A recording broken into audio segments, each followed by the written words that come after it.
Hello दोस्तों, स्वागत है आपका हमारे यूट्यूब चैनल पर। जैसा कि आप थंबनेल में देख चुके हो, 1 अप्रैल 2026 से बड़े बदलाव। जी हाँ, यहाँ पर सरकार ने 1 अप्रैल 2026 से बहुत बड़े बदलाव किए हैं, जिसमें कुछ लोगों के लिए आसानी होगी और कुछ लोगों के लिए नुकसान होगा। आज इस वीडियो में हम बात करेंगे क्या क्या बदलाव होने वाले हैं। अगर आप इनको जान लोगे तो आप नुकसान से बच जाओगे। इसमें बहुत बड़े चेंजेस होने वाले हैं। 1 अप्रैल 2026 से सरकार ने यहाँ पे कुछ नए नियम लागू किए हैं। आज हम इस वीडियो में उनके बारे में बात करेंगे। सबसे पहले आता है एटीएम और बैंकों के नियम। जो एटीएम और बैंक के नियम बदल जाएंगे। एटीएम से आप जो फ्री ट्रांजैक्शन करते थे उनकी लिमिट बहुत कम हो जाएगी और कुछ बैंकों में कैश निकालने की भी लिमिट घटेगी। ज़्यादा इस्तेमाल पर ज़्यादा चार्ज देना पड़ेगा। दूसरे नंबर पर आता है पैन कार्ड बनवाना हुआ मुश्किल। जिस तरह से आप अपना पैन कार्ड बनवाने के लिए सिर्फ आधार कार्ड देते थे, अब वो नहीं चलेगा।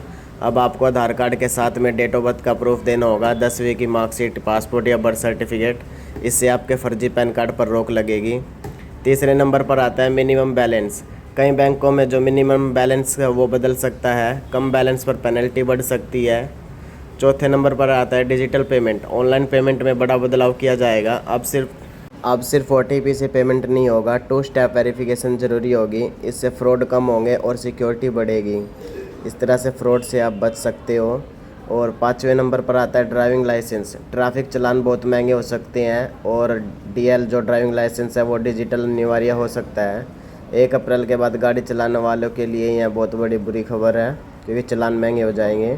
चौथे नंबर पर है रेलवे। रेलवे ने भी बड़ा झटका दिया है। अगर आप 8 घंटे से पहले टिकट कैंसिल करते हैं तो आपको रिफ़ंड नहीं मिलेगा। टिकट कैंसिल के लिए आपको 24 घंटे पहले, आपको 1 या 2 दिन पहले करनी होगी। 7वें नंबर पर आता है इमिग्रेशन सिस्टम अपडेट। 1 अप्रैल से नया डिजिटल सिस्टम लागू होगा। उससे आप अपना वीज़ा और यात्रा प्रक्रिया जो उसकी आसान हो जाएगी। अब आपको वीज़ा लगवाना भी बहुत आसान हो जाएगा। 8वें नंबर पर आता है हमारा प्रॉपर्टी खरीद बिक्री नियम। प्रॉपर्टी की जो डील है वो कैश में होती थी, अब उस पर ट्रांजैक्शन बंद हो जाएगी।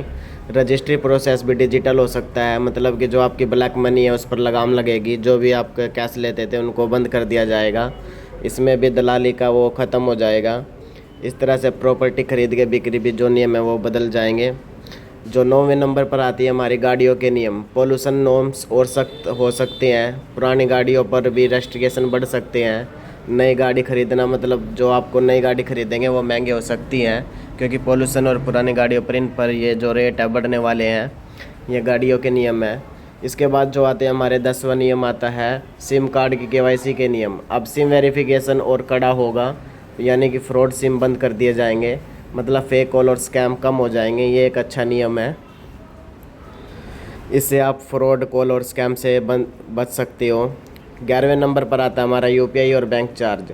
अब UPI पर कुछ ट्रांजैक्शन पर चार्ज लग सकते हैं, जो कि बहुत ज़्यादा होने वाले हैं। इसलिए आप UPI कम लिमिट में करें। UPI लिमिट में जो बदलाव हो सकता है, मतलब बड़े पेमेंट पर ध्यान रखें। 12वें नंबर पर आता है LPG सब्सिडी के नियम।